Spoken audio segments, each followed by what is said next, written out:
Hey, tonight we're diving into the terrifying truth behind one of the most romanticized figures in history, the medieval knight.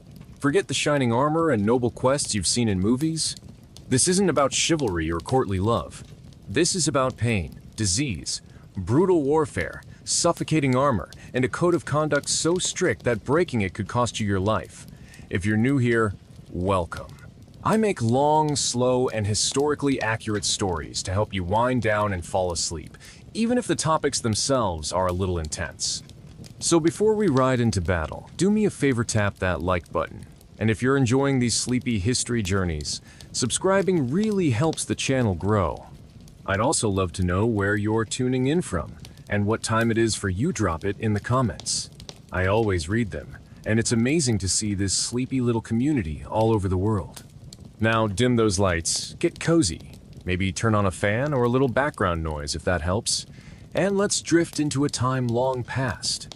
Tonight, you're going to wake up as a knight in the High Middle Ages, somewhere around the 12th century. Sounds exciting, right? Just wait. You open your eyes, and immediately, your nose is assaulted. The stench is overwhelming. Your helmet, if you're even lucky enough to have 1As, lined with sweat-soaked padding that hasn't been cleaned in weeks. Your body aches from sleeping on a straw mattress that's crawling with fleas. You groan, not because you've just had a bad dream, but because your armor is next to you, and it's not going to put itself on. You don't have squires waiting patiently to help you into it this morning. That's for battles. Today, you're on patrol duty. And that means slipping into a padded gambeson that feels like wearing a damp quilt in the middle of a heat wave. You're already sweating and you haven't even moved yet. You sit up, wincing as your back cracks. You're 29, but your body feels like it's pushing 60.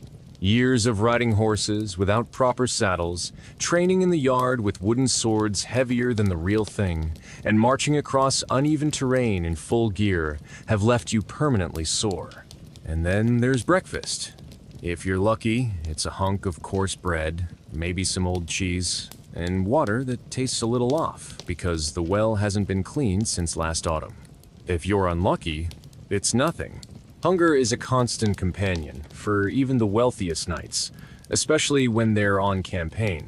You might imagine knights as noble landowners, but many of them were just glorified mercenaries, constantly in debt and relying on plunder or pay from their lords to keep themselves afloat.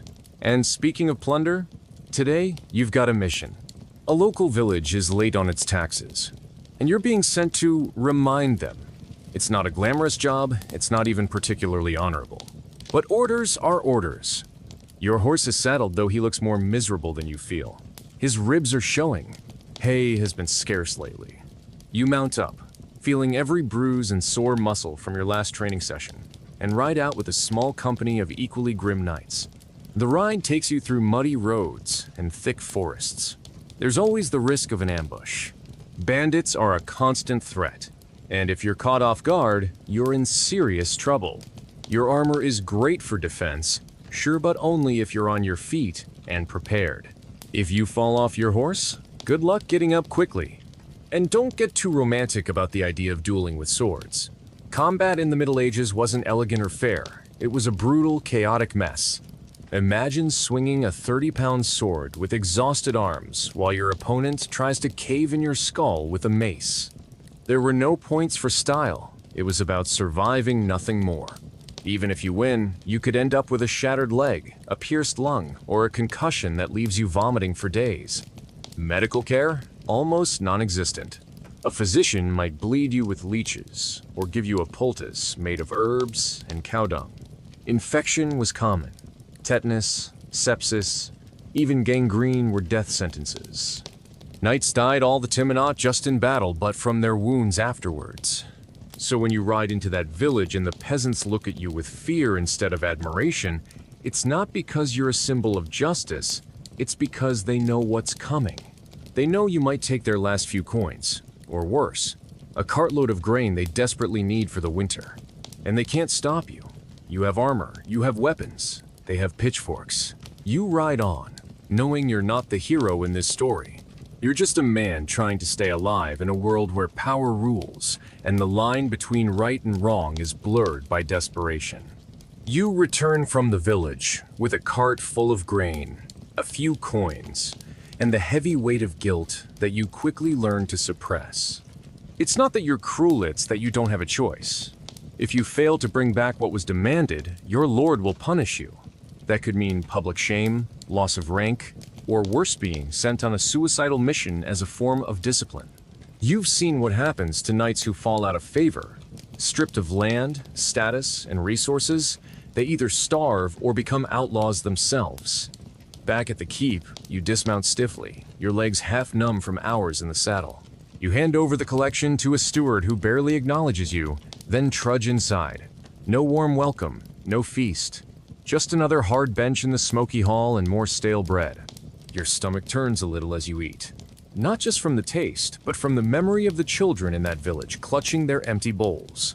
But again, you can't afford to dwell on that. You wash down the dry crumbs with a splash of weak ale, because water is often unsafe.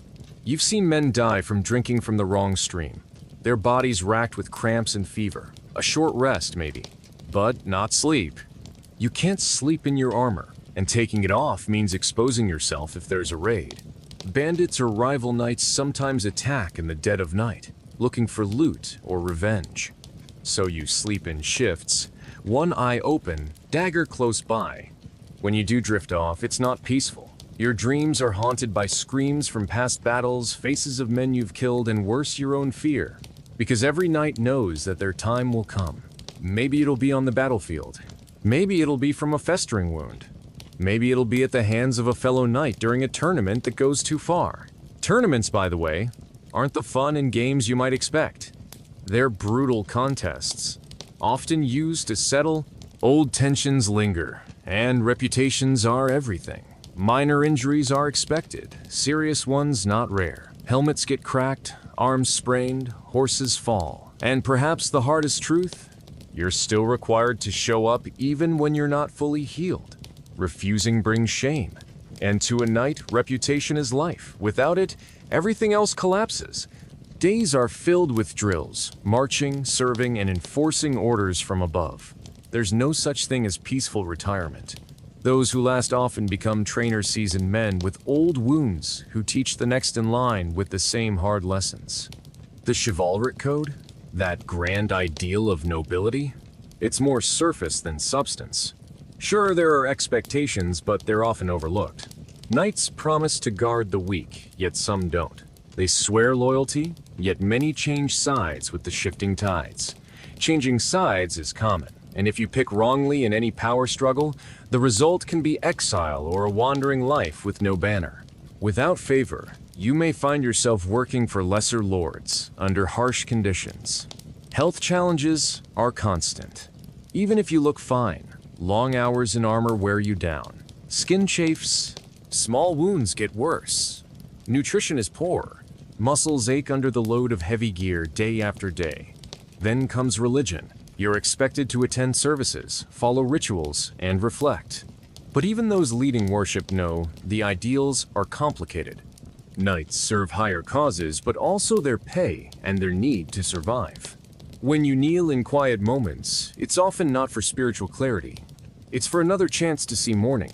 Over time, you realize your choices are few. You're not just a person, you're a tool, used as needed. Success doesn't always come from strength or discipline, but from timing, leadership, and plain chance. One misstep can undo everything. One accident, and it's over. You might be skilled, but that doesn't promise safety. Some vanish from the record despite years of service. You're unlikely to be remembered. Only those at the top get lasting praise. You? You were part of the system important then, but eventually forgotten. Morning comes, and your body is stiff and sore. Rest felt like a blink, with strange dreams and lingering worry. Getting out of bed takes effort. Outside, the wind has turned cold, and rain taps on the walls of your shared quarters. You know the day ahead will test you. You strap on your gear, no one's there to help and head out. Your horse looks tired. You understand. He's hungry, tense, and has seen as much as you have. You climb into the saddle, joining a few equally quiet riders.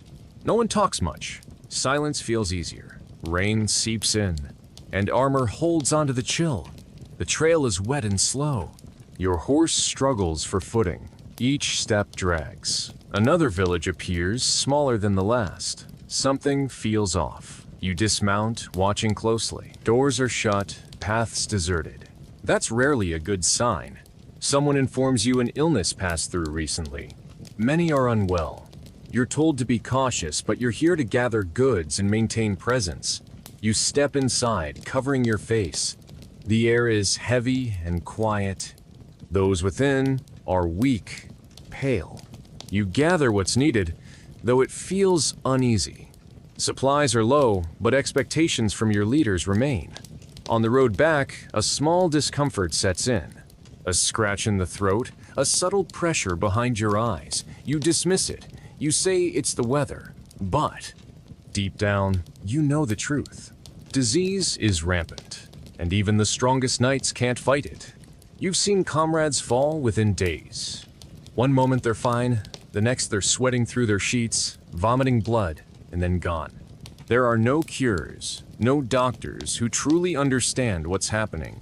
Just prayers, potions, and desperate hope. That night, you stay away from the others, coughing into your cloak as quietly as possible. You don't want to be sent away to die alone, so you hide the symptoms, even as they grow worse. The next day, you're summoned to the training yard. A young squire has arrived nervous, clumsy, but eager. You're tasked with teaching him the basics. You remember being that age, bright-eyed, full of dreams about honor and valor. You feel sorry for him. You show him how to hold a sword, how to block, how to stand without falling over. You go easy at first, but then something takes over. Maybe it's the fever, maybe it's anger, maybe it's just exhaustion. You begin to strike harder, push faster, drive the lesson into him with the same violence that was used on you. He falls, cries out. You pull back, ashamed, but the others watching nod approvingly. Toughen him up, someone says. That's the only way he'll survive. And you know they're right. That evening you attend mass in the stone chapel near the keep. The priest drones on in Latin, the air thick with incense. You kneel, hands clasped, not in reverence but in habit. You don't pray for peace or victory. You pray to wake up tomorrow, to live through the night. After the service, you return to your quarters, strip off your gear, and examine your body. The rash has spread. Red blotches now cover your chest and back. You're sweating through your shirt. You know what this means. You've seen it before. You lie back on the straw mattress, unable to get comfortable. The room spins. The fever is worsening, but there's no help coming. You're a knight. Suffering is expected. Dying in silence is part of the code. You close your eyes, hoping sleep will help. It doesn't. Morning comes. You drag yourself up, because if you don't, someone will come looking. And if they see you like this, you'll be exiled. Sent to the sick house, a wooden shed outside the village where the dying are kept until they stop breathing. You've been there before, not inside, just close enough to hear the groans. The priest says it's where the soul prepares for judgment. But you know it's just where knights go when they're no longer useful. So you dress, you stand, you walk, because that's what a knight does, no matter how much it hurts. You somehow make it through the day, though the fever never breaks. You ride with the others on another patrol, this time through a forested region known for bandits. Every sound makes you flinch. Your vision blurs at the edges, your hands tremble slightly on the reins. No one notices, or if they do, they say nothing. In this world, weakness is a private affair. You're more afraid of being seen as vulnerable than of dying. As dusk falls, you come upon a burned-out village, still smoldering, charred beams, collapsed roofs, scattered belongings. No bodies who ever did this either took them or burned them inside. You dismount and walk through the ruins, each step crunching over ash and blackened debris. The others start to search for signs who did it, where they went. You lean on your sword like a crutch, trying to stay upright. Then you hear it a faint sound, like a cough. You follow it to a half-buried cellar entrance. Beneath the scorched earth, huddled in the dark, is a child, eyes wide, covered in soot, shivering, alone. You crouch slowly, ignoring the burning in your knees, and reach out. The child doesn't move, doesn't speak, just watches you with hollow eyes. You lift them gently and wrap them in your cloak. One of your fellow knights scoffs, muttering something about more mouths to feed. But you ignore him. You ride back with the child in front of you, trying to keep them warm. That night, the fever breaks, just a little. Your head clears enough to eat some broth. You even manage a few minutes of real sleep, though the child cries softly nearby. You don't comfort them. You don't know how. You were never taught tenderness, only discipline, strength, silence. The next morning, your commander summons you. You're being reassigned to reinforce a nearby garrison preparing for a siege. The enemy, whoever they are this month, is advancing. You're to leave by midday. You have no choice. You always have no choice. You hand the child off to the cook's wife, the only woman in the keep, and give her the last coin in your pouch. Feed them, you mutter. She nods, eyes wide, surprised at the gesture. Then you pack your gear, mount up, and ride out. The journey takes days. Cold, wet, miserable. The roads are worse than usual potholes, fallen trees, broken wagons abandoned in ditches. You pass other travelers, most of them refugees, trudging along with carts piled high with whatever they could carry. Some beg, some glare. You keep moving. At the garrison, everything is chaos. Walls half finished. Supplies short. Men exhausted and nervous. The air smells of fear. You're assigned a position near the main gate. There's no time to settle in. Hours after you arrive, the first attack comes. Horns, shouts, the sound of hoofbeats. You scramble into position, sword in hand, breath shallow. Arrows whistle past. One hits a man beside you, dropping him instantly. Another knight screams something's caught fire. The enemy breaches the outer barricade. You fight like you've been trained. Block, strike, turn, thrust. Every movement is muscle memory. But your body is still weak from fever. You're slower than usual, sloppy. A blade glances off your shoulder. You spin, strike blindly, connect. Blood sprays. The man falls. You don't look at his face. You can't. There's no time. More attackers flood through. You're shoved back. The gates creak. Someone yells to fall back to the inner wall. You run, dragging your feet, lungs burning. A javelin lands inches from your boot. You slip in the mud, go down hard. The impact sends pain lancing through your side. Someone grabs your collar and hauls you up. A fellow knight. Blood on his face. You both retreat, limping, half carrying each other through the narrow passage. Behind you, the gate collapses. You reach the inner courtyard, panting. The attackers stop, regrouping. Night falls. Fires burn along the walls. You collapse onto the ground, sword still in hand. You've survived barely. But you know this is only the beginning. The siege will last days, maybe weeks. And each one will be worse than the last. The siege drags on. Food runs low. You ration everything: bread that's hard as stone, water that tastes like rust, bits of dried meat you chew for minutes just to make last longer. Sleep becomes a memory. You rest in 2-hour shifts, always dressed, armor by your side, weapon in hand.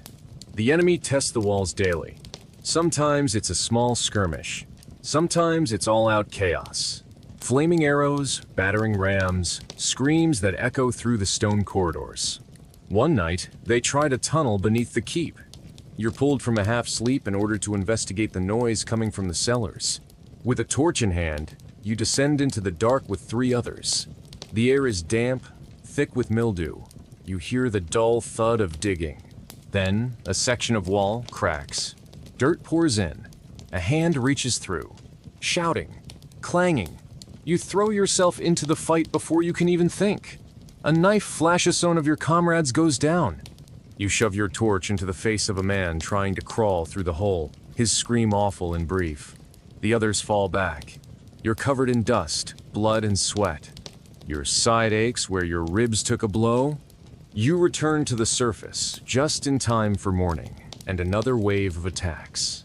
You can't even remember what day it is. Time has lost meaning. The walls are slick with rain and blood. The courtyard is littered with bodies, friend and foe. You can no longer tell the difference. Everyone is filthy. Everyone is coughing. The stink of death clings to everything. The priests walk among the wounded, muttering prayers. You begin to wonder if the enemy is even the real threat. It's hunger, infection, despair, and still no help comes. The lords who sent you here are too far away, too busy fighting their own battles. You're on your own. One morning, a messenger manages to break through enemy lines. He carries a scroll sealed in wax, delivered to the garrison commander. The news is grim. Reinforcements aren't coming. You're to hold out as long as you can. Then, if all else fails, burn the keep and retreat. The commander reads this aloud with no emotion. He just looks around at the tired, half-dead men and nods. "You heard it," he says. "We hold." No one cheers. No one speaks. You go back to your post and watch the tree line, waiting. Always waiting. That night, you dream of home. Not your real home, it's too far back to remember, but something that feels warm, soft, safe. You wake with tears in your eyes and a dagger in your hand, confused and ashamed. You're not allowed to be human. You're a knight, a symbol, an iron figure that doesn't feel, doesn't cry, but every day chips away at that illusion. Then the final assault begins. It's sudden, brutal, louder than anything before. You're shaken from your cot by the sound of the main wall crumbling. Trumpets, screams, fires lighting up the night. You barely get your helmet on before you're running, sword out, joining the others at the breach. The enemy pours in like a flood. You fight, stepping over the fallen, your blade dull, your muscles screaming. You don't remember how many you strike, only that your arm grows heavy. At some point, you're knocked down. You think this is it, but another knight pulls you up again. You stagger back to the keep's hall, the last defensive position.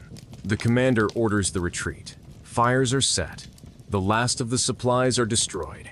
You flee through the rear tunnel with what's left of the garrison, maybe 20 men. You don't look back. You can't. When you emerge miles away, blinking in the morning light, you realize you've survived again. But at what cost? Your armor is bent and scorched.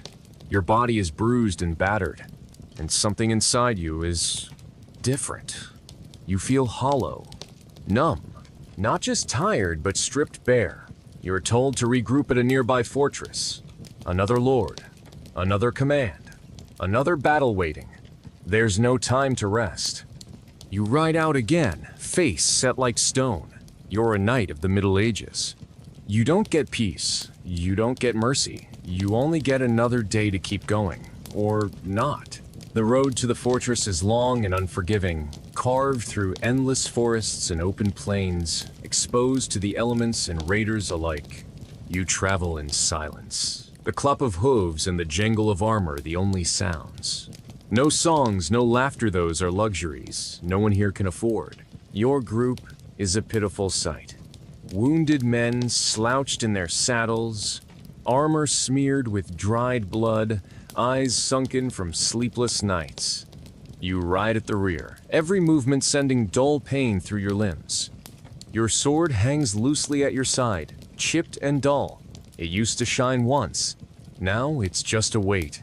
You arrive at the fortress 3 days later, half-starved and ragged. The guards barely recognize you as knights. Inside, things aren't much better. The place is overcrowded. Survivors from other lost skirmishes, displaced villagers, desperate men who no longer care who wins or loses. You're given a cot in the barracks, a crust of bread, and told to wait. For what, no one says. Days blur. You spar a little to keep sharp, though your heart's not in it. You clean your gear, though it never seems clean. You listen to rumors. Another kingdom has fallen. A great battle is coming. The plague is spreading. One day, a nobleman arrives young, richly dressed, untouched by war. He speaks to the garrison from a balcony, delivering a rousing speech about valor and duty. You barely hear him. All you see is his spotless cloak and polished boots. He's never held a sword for more than ceremony. Never watched a friend bleed out in the mud. Never heard the sound a man makes when he realizes he's dying. But you cheer with the others. You clap your gauntlets together and raise your blade, because that's what's expected. That night, you sit by the fire with a few of your comrades. You trade stories, though no one laughs. One man stares into the flames, whispering about a village he once called home. Another sharpens a dagger that already gleams.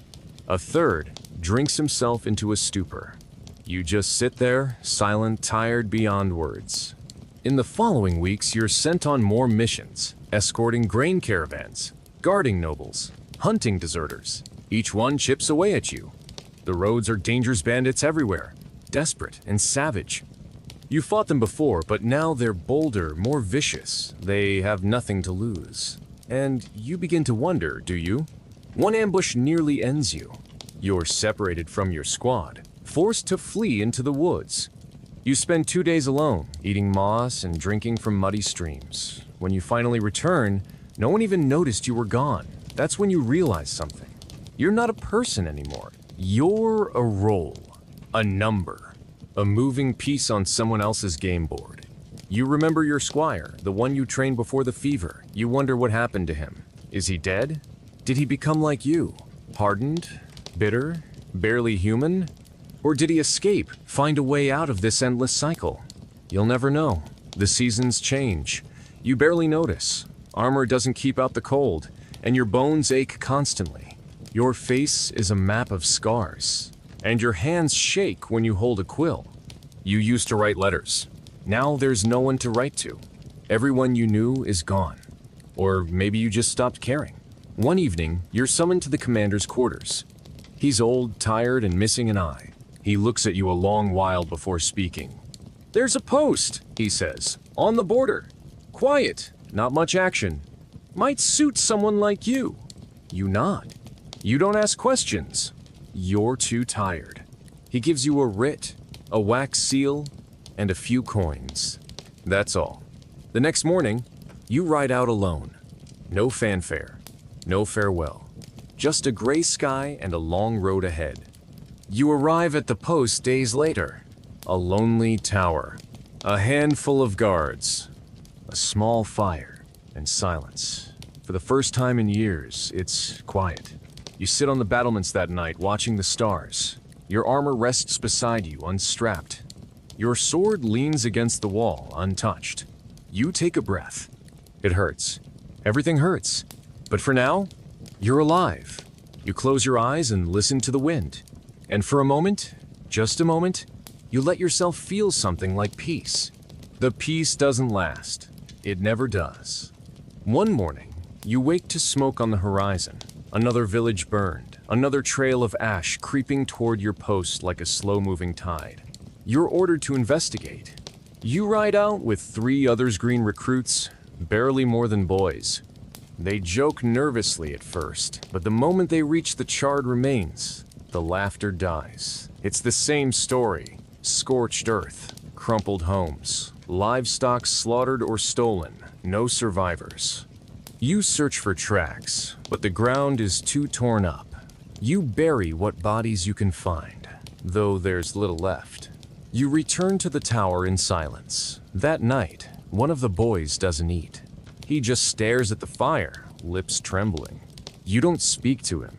You've seen it before, how the mind cracks after the first horror. You can't fix it. No one can. You simply wait. Days pass. The boy vanishes. Just gone. No note, no sound. Maybe he fled. Maybe he walked into the woods and never came back. Maybe worse. You don't ask. The garrison shrinks. The region grows more unstable. Reports come in, bandits acting like armies. Old castles reoccupied by men who crown themselves kings. The land fractures. What little law there was slips away. And you, still posted on that border tower, become little more than a forgotten relic. You patrol. You fix the roof when it leaks. You teach the two remaining guards how to hold a blade properly. You mend boots. You patch old cloaks. The mail comes less often, then stops altogether. No more orders, no more supplies. No one notices you're still there. Until, one afternoon, a stranger arrives. Hooded, worn boots, clean blade. He doesn't speak, not at first. Just sits by the fire, drinks the broth you offer. Then, after a long silence, he says he's from the south, that the lords have fallen, that the land is split into dozens of petty kingdoms, that knighthood means nothing now. You can stay, he tells you, defend this ruin, or you can leave. No one will stop you, no one will follow. You don't respond, you just stare into the flames. That night, you lay awake under your thin blanket, thinking, you remember the first time you saw a castle, how it shimmered in the sun, how you believed knighthood meant honor, courage, service. You remember the oaths you swore, the lives you took, the blood on your hands, all for banners that no longer fly. At dawn, you rise. You put on your armor, slow and methodical. You strap your sword to your back. You leave the tower with the sun at your back, walking down the path without a word. No destination, no orders. Just the road, open and uncertain. You pass ruins, forests, broken bridges. You sleep under trees, eat what you can find. Sometimes you're chased, sometimes you chase. Once, you come upon a child scavenging alone. You give him your last apple. He doesn't speak, just takes it and runs. Eventually, you find a village, small, quiet, far from the wars. They don't know who you are. They see the armor, the scars, the blade butt. They don't ask questions. They let you stay. You fix roofs. You guard livestock. You help dig trenches for irrigation. No one bows. No one salutes. There's no glory, no praise. But there's peace. Years pass. Slowly, softly. Your armor rusts in a corner of your cottage. You stop wearing the blade. Children laugh when you teach them how to hold a stick like a sword. The pain in your joints grows worse, but you bear it. One day, you catch your reflection in the river-gray hair, hollow cheeks, a stranger's eyes. You sit by the water and think about what it meant to be a knight, what it cost. You remember the screams, the cold nights, the endless battles, but also the moments brief, fleeting when you saved someone, held a line, offered warmth to a frightened child. You were not a hero. You were never meant to be, but you endured. You survived. And in a world that forgot its promises, that might be the only kind of honor left. Years later, long after your sword has rusted and your armor has become more memory than metal, a traveler comes to the village. He's young, curious, full of the fire you once carried. He hears whispers of an old knight who lives among the farmers, and one evening he finds you tending to your small garden, knees deep in soil, the sun setting behind you. Were you truly a knight? He asks, as if asking whether dragons were ever real. You look at him, his clean tunic, wide eyes, calloused hands not yet hardened by real blood. You nod once, slowly. What was it like? He presses. You pause. The question is heavier than he knows. How do you explain the years of mud, the weight of armor on your shoulders day after day, the smell of burning flesh, the helpless cries of civilians, the blur of sword against shield, and the silence that always came after a battle, the kind of silence that seeps into your bones? Instead, you say, it was cold and loud and lonely. He waits, expecting more, but you offer none. You hand him a spade and motion toward the soil. Help me dig. That's all that matters now. He joins you, and for a while, there's just the rhythmic thud of spade hitting earth and birds chirping overhead. That night, the village elder visits you. She remembers when you first arrived, remembers how you said nothing and built everything. She brings bread and stew, sits with you under the stars. You know, she says, they still tell stories about the knights, about honor and dragons and gallant rescues. You chuckle softly, shaking your head. Stories are safer than truth. Perhaps, she says, but people need stories, even broken ones. You nod. She leaves, and you stare into the fire. somewhere in the distance, you hear wolves howling. You think of old companions of Roderick, who lost an eye to a spear, of Elaine, the only knight who could outmatch you with a blade, of Father Aldrich, who always sang during battle to steady his hands. Most are dead. Some you simply lost track of. You wonder if they found peace too. One winter, the village is threatened, not by armies, but by a roaming Ganjak soldiers turned raiders, as desperate as they are cruel. The villagers look to you. Their eyes plead. Their hands tremble. You take up your sword, oil it for the first time in years. Your grip feels strange, lighter, but your stance remains. The raiders arrive at dawn. They expect no resistance, but you stand at the edge of the village, alone, calm. Your voice is steady when you speak. Turn back! There's nothing here worth dying for.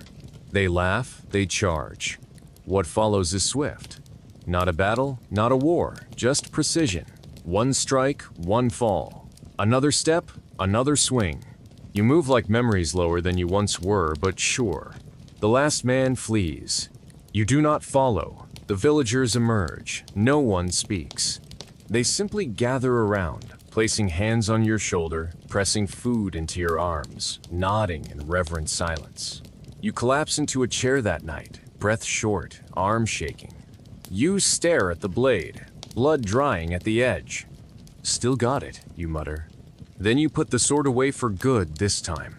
Spring comes. Children play in the fields. The land grows quiet again. Your beard is all white now. Your back aches more than ever. But you find yourself smiling more. You fix a leaky roof. You teach a young boy how to mend a saddle. You carve toys for the little ones. One evening, as the sun sets over golden hills, you sit under the old tree, a warm blanket over your shoulders. You close your eyes, listening to the wind and the far-off laughter of children who will never know what it means to carry a blade. And that is enough. That is everything. You were a knight. You saw the worst of men and still protected what you could. You endured when others fell. You carried a heavy past, and in the end, you laid it down. You found peace, not in glory or victory, but in quiet work, in growing things, in giving rather than taking. You let out a slow breath, and in the fading light, you are finally, truly at rest.